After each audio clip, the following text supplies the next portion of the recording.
Medoñenta para abrir o corazón e esperar os sentimentos todos, mas tamén ferma esta planicie dos Wikilice, amor desmedido que quere sen fronteiras e manda vivos para declarar, a fouta que quere vivir de verdade, vivir onde pisa un presente gozoso que presta a iluminar fundamento. Con todo o vos, Fátima Fernández.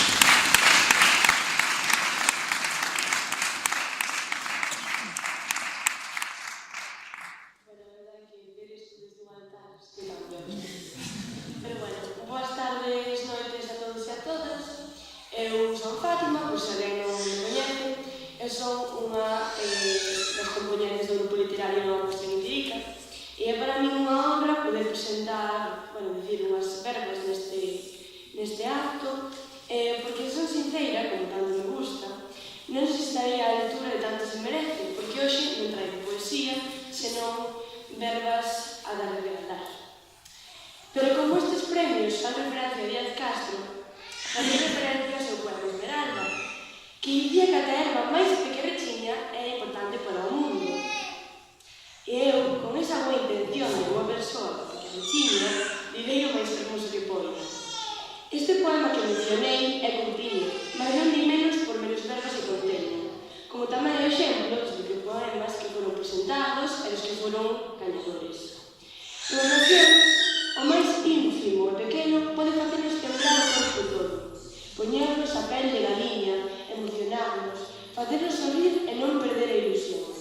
Non perder nunca as gañas de escribir, de adicar e de dar a coñecer os nosos sentimentos e emocións que en moitos casos son compartidos. Vivir entre versos, respirar cada rima, contemplar cada verba de cada micropoema presentado foi un doce agasallo para mí. Todos tiñan moita frescura, sen ter demasiadas verbas que decir, pero con moito mensaxe que mostrar. Que orgullo ter aquí, recollendo o gran premio merecido, os autores dos micropoemas que máis escalofríos de emocións produciron. E que orgullo tamén que este evento reparta os premios de man de mulleres fortes e poderosas da vida da palabra. E para finalizar, digo o seguinte: grazas por facer arte a todos aquí presentes, pois o arte enche de ilusión a vida de toda a xente.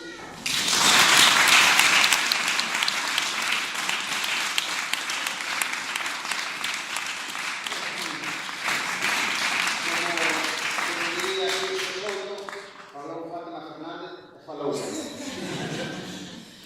ben, creo que Antón que nin vai impistas para fazer dúas declaracións.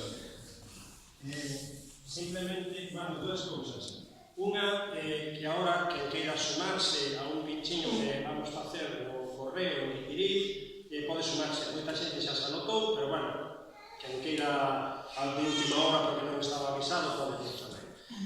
E, en segundo lugar, que antes fixen referencia a eses 2 anos e 40 días para atrás, chegamos a un acordo con Martiño por un lado, e por outro lado con Galicia Digital, con Xulio Xi. Entonces, nos próximos días, cando teñamos en formato libro, os discursos daquel día e as intervencións van a ser colgadas en formato libro tanto dun soporte digital que é Cultural e Gaceta como de Galicia Digital para que non caia un esquecemento logo, e queden con intervencións moi interesantes e moi bonitas, e unha pena que iso non quede recollido e accesible a todo o mundo, onde están as intervencións de Man, onde está a alcaldesa Regina Colín, onde está Alfonso, onde está máis xente, que ademais se recolleran en vídeo, que tamén se poden ver en vídeo, que hemos colgado no YouTube de María de Soños, todas e cada unha desas intervencións. Dito isto, moitas gracias a todo o mundo por asistir a este nacemento logo oficial das Vimariñas. A partir da semana que ven, abriremos tamén, que era algo pechado, o da LPG, que era aquilo das parolas, a todo o mundo que queira participar. Este ano o lema vai a ser como os lunes nunca máis, así como o ano pasado o lema era contra a violencia machista, e a partir de xaneiro colgaremos xa as bases das Vimariñas 2018 para que todo o mundo que queira participar pode facelo tamén e ir consolidando este certamen no tempo tamén. Así que, moitas gracias, e estou xa digo, moi agradecido por toda pola asistencia, un lugar tan frío e onde hai que vir a propósito ainda ten un doble de mérito e, polo tanto, moi agradecido da miña parte e de todos os que organizaron